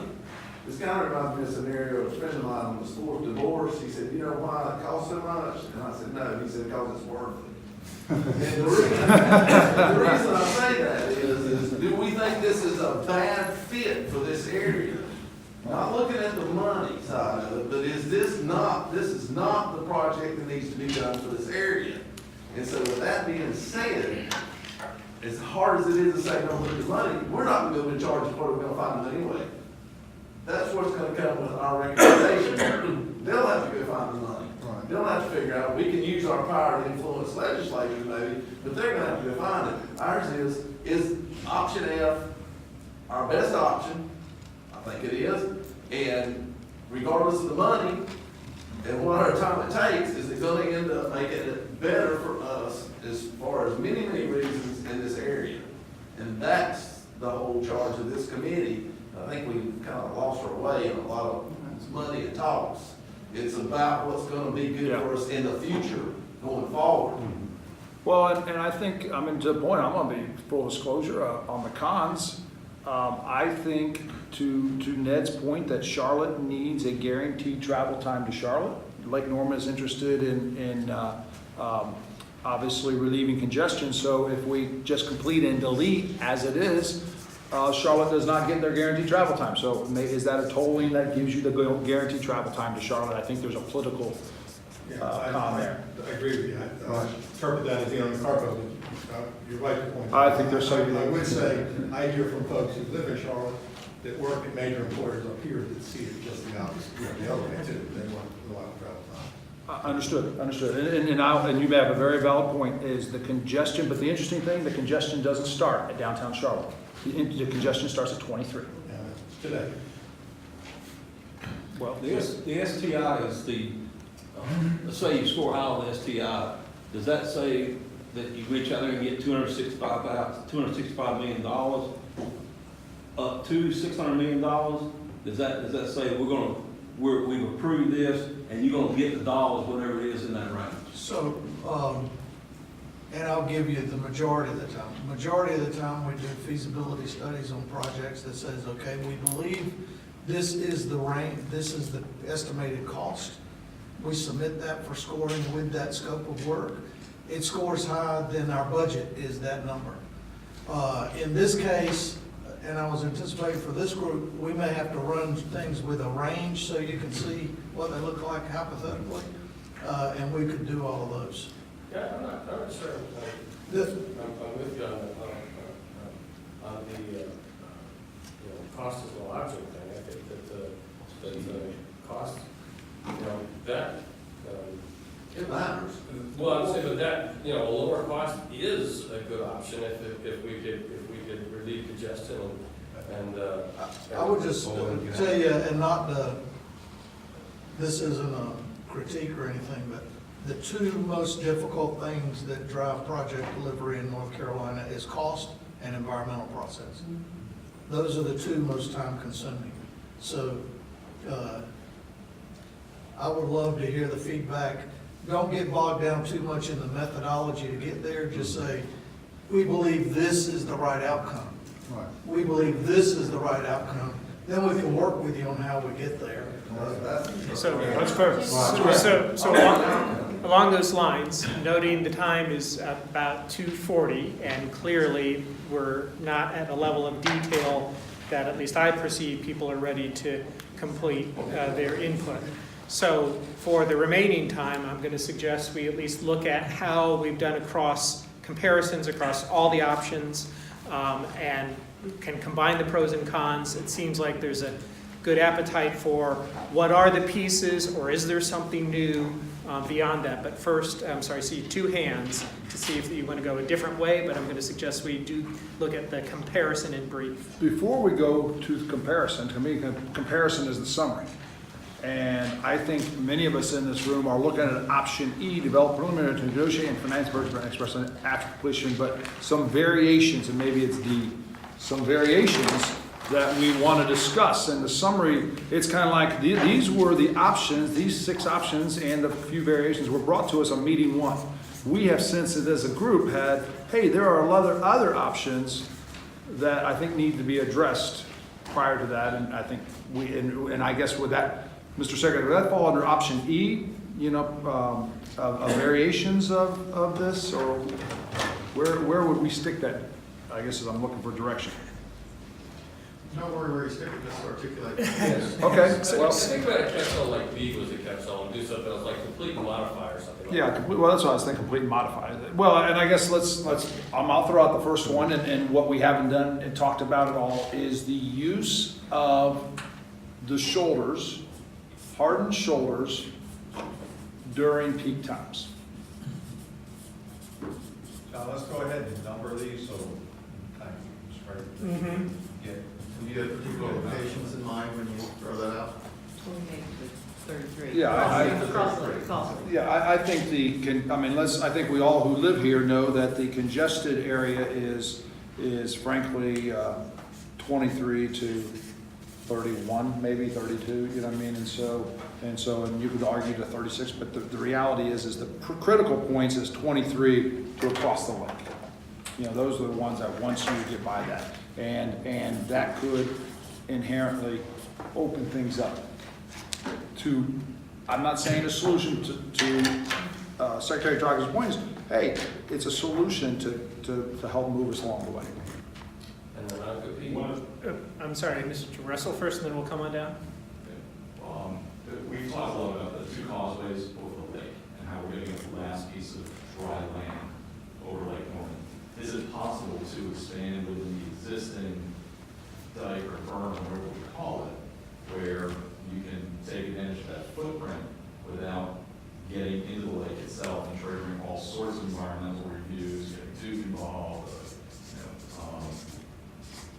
and other government agencies and so forth, so that we can take a look at what would be the cost of adding additional GP lanes over the causeways without having to go through 10, 15 years of time. So am I capturing this correctly? Yes. Then, okay. Other voices from down here? Yes, Mr. Bucket. Well, and listening to Ned, if you listen to me and Ned, then go and study and do what you want to do. I couldn't, I completely understand what he says. So I would like to see an option that would be a combination of expansion of general purpose lane and a toll lane. In this case, I think just because of what we're doing, it would be 1 additional general purpose lane and the keeping of 1 toll lane.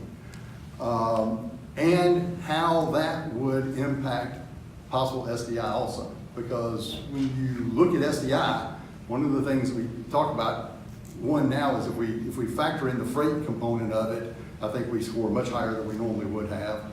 If we're looking at a limited area, that's the case. But if you bring revenue to it, it's an entirely different animal also. So whereas I would love to have lots of general purpose lanes, if at the end of the day, I have to get through CRTPO, which means I've got to have guaranteed travel time, then I'd like to at least get some scenario of a hybrid. I'm sorry, so of the 2 express lanes, 1 toll, 1 general purpose, including heavy trucks? No, I don't think you can. I think the only reasonable in the foreseeable future to get your way out of this morass is you're going to have to stick with freight on 2 lanes. How do you add as much capacity on those 2 lanes by removing automotive at the time being? You're talking toll lane over the causeway? I think you have to have three general purpose lanes over the causeway. Now, to Mr. Russell's interesting proposition of is it possible to have 4? that's absolutely worth talking about. So I mean, that kind of gets into the, what this would look like when you look at one toll lane. Where does that toll lane end? Does it end south of Lake Norman? Does it go across Lake Norman? Those are things that DOT could consider. But that at least gives you kind of a bit of a compromise. It gives you guaranteed times. It allows the bus. I'll be honest. I talked to Ron Tober about this. Ask Ron Tober, Ron, if you had a toll lane that could give you bus rapid transit, would that work at least in the foreseeable future for mass transit? And he said, yeah. And so it's not a long-term solution any more than this is a long-term solution, but it does at least give you an option. How would you do it from 28 to 36? From 28 to 36, we have to be we have either, you would basically have the toll lane would pick up south of the lake, Okay. unless, as Mr. Russell said, there's actually greater capacity in there than we have. I don't see that. I'd like to ask Mr. Mitchell, has the DOT done anything to look to see if there's space in that for a fourth lane each way? Right now, there's not capacity and maintaining the ample shoulder width as required by federal guidelines. So, let me just parrot back and maybe refine it. So, when we look at the scenarios that call for termination or completion, while we're in this process, they're all pretty ugly. I mean, they have uncertainty associated with time. So if you, and if you listen to Kurt in terms of whatever line you pick, if you said, all right, we're gonna complete. Then we're gonna measure and evaluate if there's an opportune time to buy this contract out. It could be the project is not doing as well, therefore it's limited to the senior debt, or even if it's doing well, there might be a scenario by which you say, I want to buy it out. But perhaps challenging NCDOT to say, come up with the metrics of annual biannual evaluation of whatever the cancellation by will be. And it makes sense, and maybe it's something that should be part of STI. But parallel with that, or coincidental with that, under STI, you would be submitting projects for portions of 23 to 31, included within the parameters of the contract. So what's it going to cost? What is the evaluation of the cost to say, look, Centra, if Centra still runs it, we want to do this. Here's the cost, and it makes sense because it has to be adjusted up. And the causeway issue is one that for years we've all said, my God, we do a lot of that. But you know what? We cross body,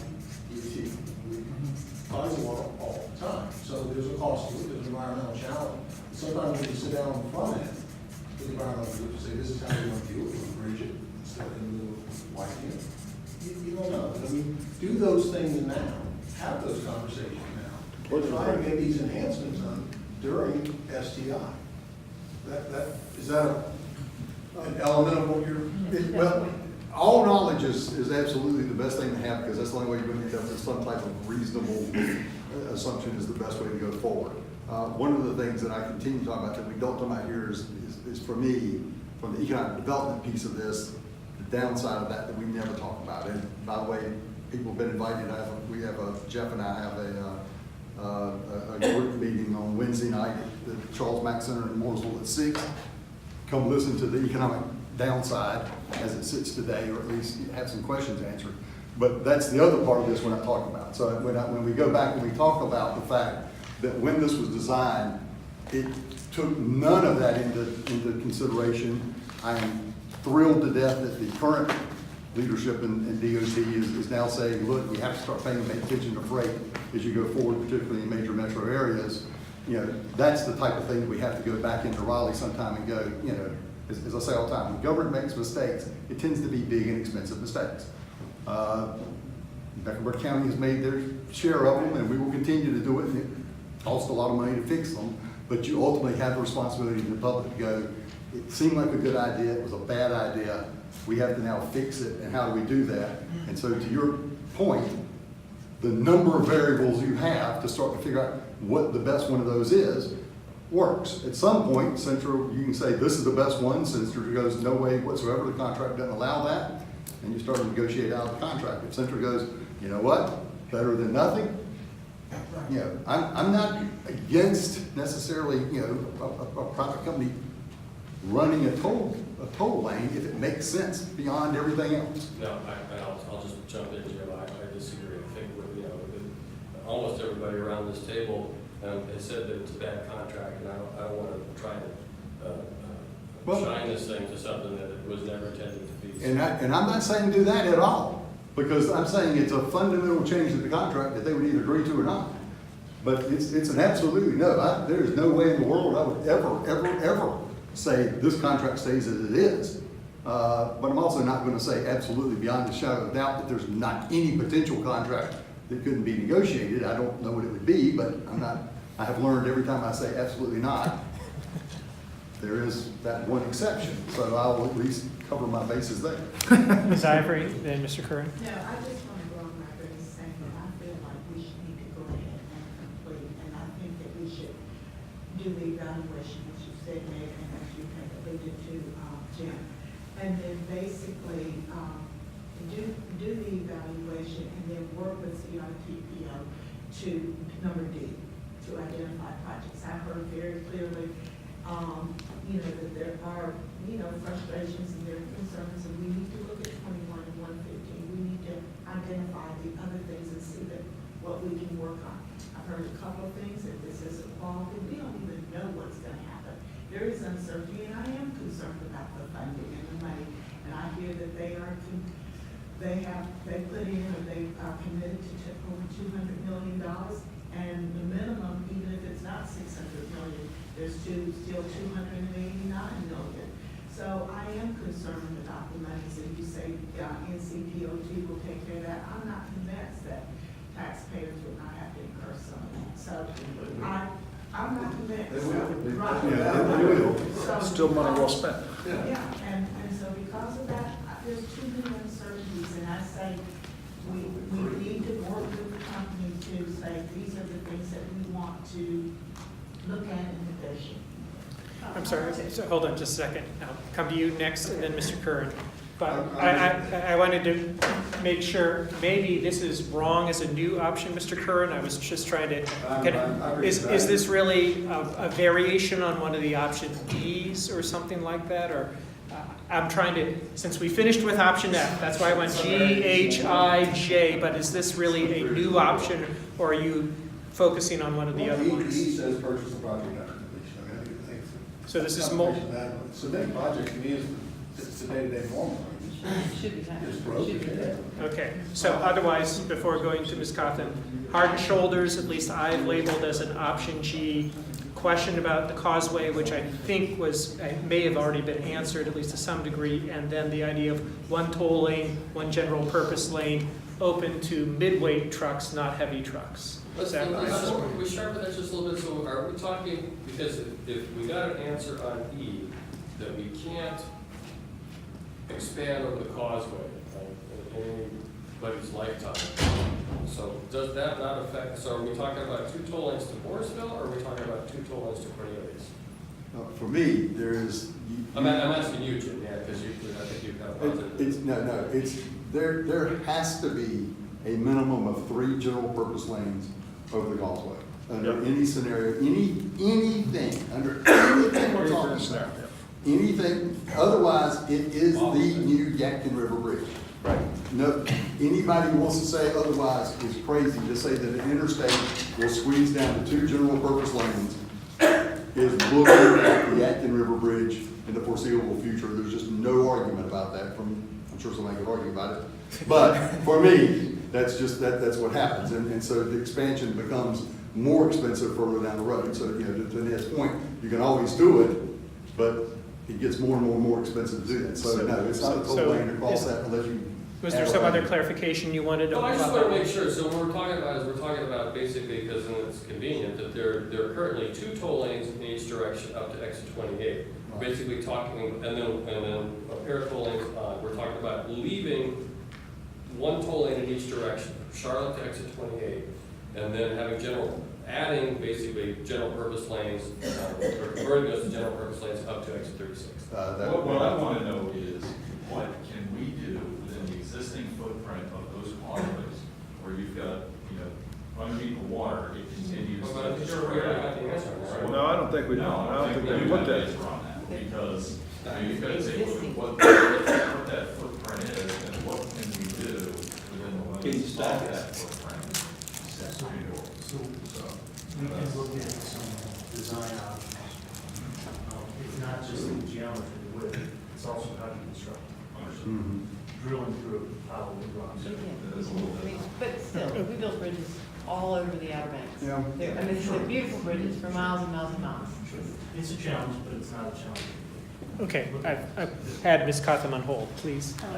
I just kind of wanted to go back to what we were talking about a few minutes ago, and Jeff's comment that he made earlier about the money and, you know, relating that to the cost. But I would just like us to keep looking at what is the right thing to do for the people.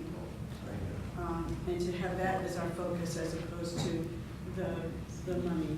And if we have to work harder for the money, then we have to. But I know, again, I don't have the experience that you all have with this type of business, but I know since I've been a county commissioner, we had a problem with a terrible reval, which affected, this is how I got to know everybody, the disaster that happened in 2011. And then I came on in 2012. When we got to work to fix that, we never really talked about what it was going to cost us, and it ended up that we had to return like $110 million. One county, we had to do that, and then we spent about $8 million on consulting fees. And but we were driven by it was the right thing to do because we failed. We had not done our job correctly, and we had to correct it, and that was what was right. And so we ended up and we sent all this money back. And immediately we received a whole lot of trust from the people because they were like, finally, we got, things were turning around. But we never really focused on, well, yeah, this is gonna cost us a lot of money, maybe we just need to shortchange these people. So I would just like us to really stay focused on, as like Jeff was talking about, and putting the money aside and what is the right thing? And then if we all have to work harder to advocate with Raleigh, then we do. So I just wanted to bring that up. Thank you. Okay, we're at about 5 minutes or less from our stated ending time. Secretary, clearly, I think it sounds like the folks do want to have one more bite at the apple now that we've put even a couple more apples or other kinds of fruit variations on the board. Members, please know it's only 2 weeks off, so there's limited in terms of what any background work or analysis that can be done on these options. So I just wanted to see from the members here, are there any other clarifying, much like what Mr. Noss did, about what are we really talking about? So it could be written up, it can be, really thoughtfully considered at your April 30th meeting. So are we? I just have a question, and for NCDOT, is there any way, as part of the one toll lane, one general purpose lane, is there any modeling that could give us some predictive toll revenue in doing that, I guess is my question. Excuse me, you have to add this specific thing in 2 weeks. The answer is we yes. should The have question is, we don't know, how long it will take, but the answer is yes, we can do modeling. And I speak what Commissioner Cosmo said here, because I do want to keep in mind, Mecklenburg County, as a county, did take a $110 million hit and found $110 million in one fiscal year without raising taxes. And oh, by the way, reduced our tax values going forward by that same amount ongoing. So when we talk about $3 or $4 or $5 or $600 million across the state of North Carolina, just keep that in mind. So I don't want to worry too much about the money. It's interesting to think about the revenue. So for me, Secretary Trogdon has sat through almost all these meetings. I'm sure, like me, the ones he didn't, he dutifully watched the video. And I think understands kind of what our concerns are. I would love for you and staff to come back with some level of number of possible options, the absolutes and the possible, a bit of a stretch, and say, here's kind of the waterfront, from here's what I absolutely can do, or feel confident I can do, to here's what, if we don't worry about the money and it's a reasonable amount, It's not a $4 billion amount. Here's kind of where we are, to give us some idea. Because the truth is, at the end of the day, I don't care what we tell him, he's going to make the best assessment he can, and his boss is going to tell him what to do. And all we can do is give him the best idea of what he thinks those options are. So that would be my thought process. Hold on, Ms. Cashin was trying to get in, and then I'll come across. Go ahead, I'm asking for the circle up. Okay. Well, just real quick, being in Iowa County, I feel like I'm in a unique position. I'm in Carpo with two counties that are in another division that I am. I'm Division 12, they're Division 10. I've got another county in my division that's in another MPO. Actually, 3 of the counties that are in my division are another MPO from me. And they're proposing building a road across the south fork of the Catawba River. It's gonna take 2 bridges. Yeah. Because they said they don't have enough room on I-85, which is 8 lanes, plus 4 lanes on US 74 that parallels it. They still ain't got enough. So, like I wanted to tell you, and that's gonna suck all the money out of the whole division, the whole region, the whole thing that I'm involved in. Yeah, I'm worried about the money. Maybe I said it sort of flippantly. Yeah, there's always a cost. But like I said, and Pat agreed with me, I hope is, at the end of the day, in 50 years from now, people are gonna say, they argued over that little bit. Right. After all it did to us, after the way it strained us, after the way it kept us from growing and doing anything, they argued over that. What short-sighted people they were. What a bunch of morons. I can tell you 2 years out that the fact that we could have gotten out of it for $25 million. And they thought we were crazy. So, like I said, you think about an $800 million road that's gonna be built in my region and will work. So, it's all relative. It's all relative, y'all. It is doing the right thing. Now Ms. Cashin, then Mr. Kerr, and then Mr. Russell. So, back to our direction for the next meeting. We keep saying a lot of the same things over and over and over again, which is important.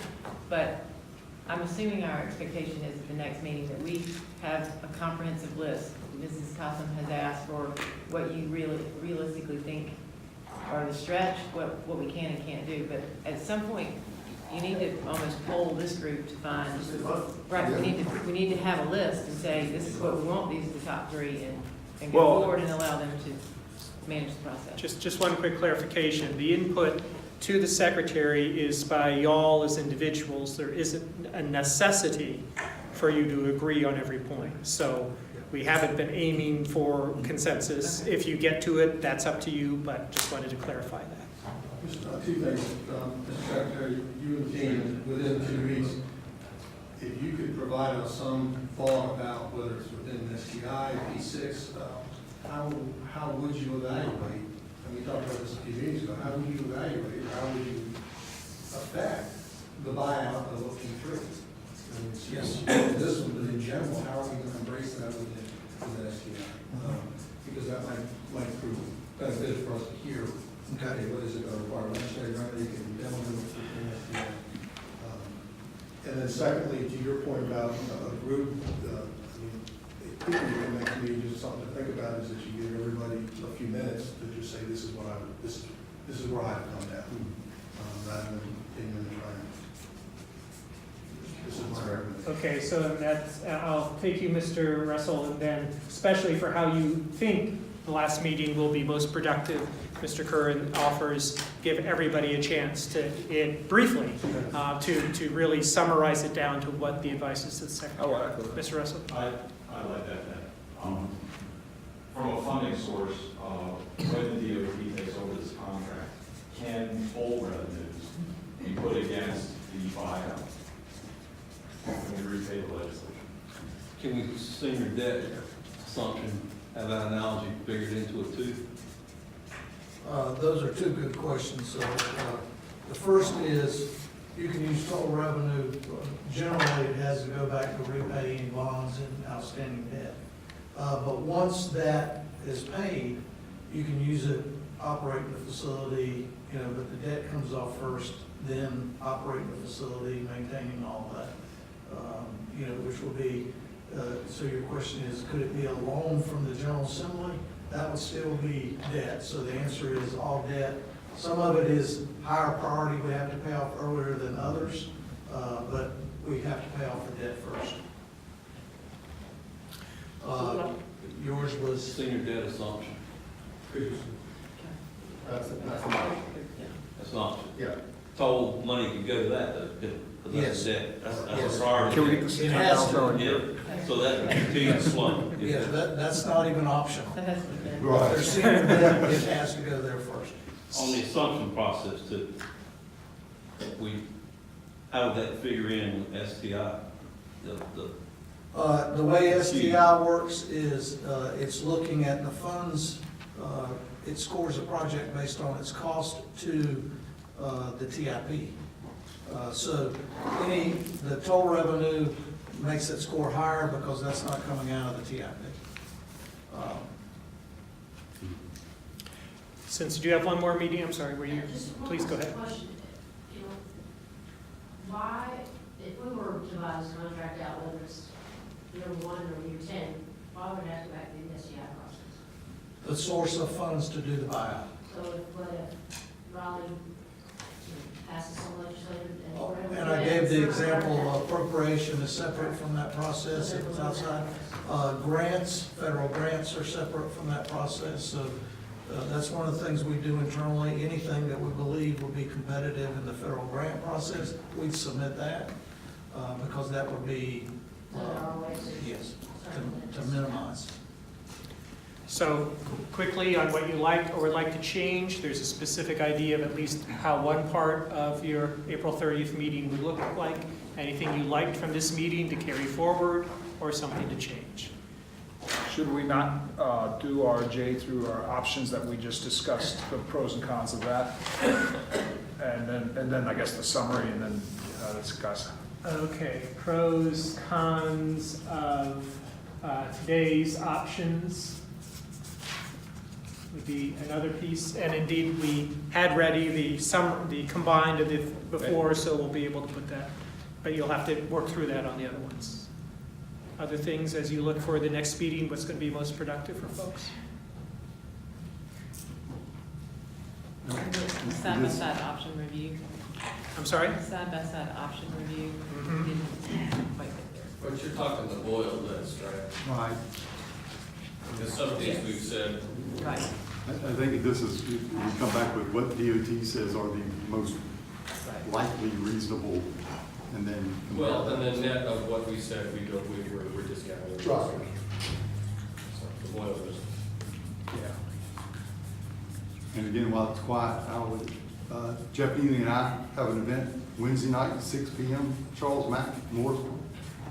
If you want to hear impact other than transportation, I welcome you. We're trying to work with some state legislatures in case the day ever came that we might have to do something with them.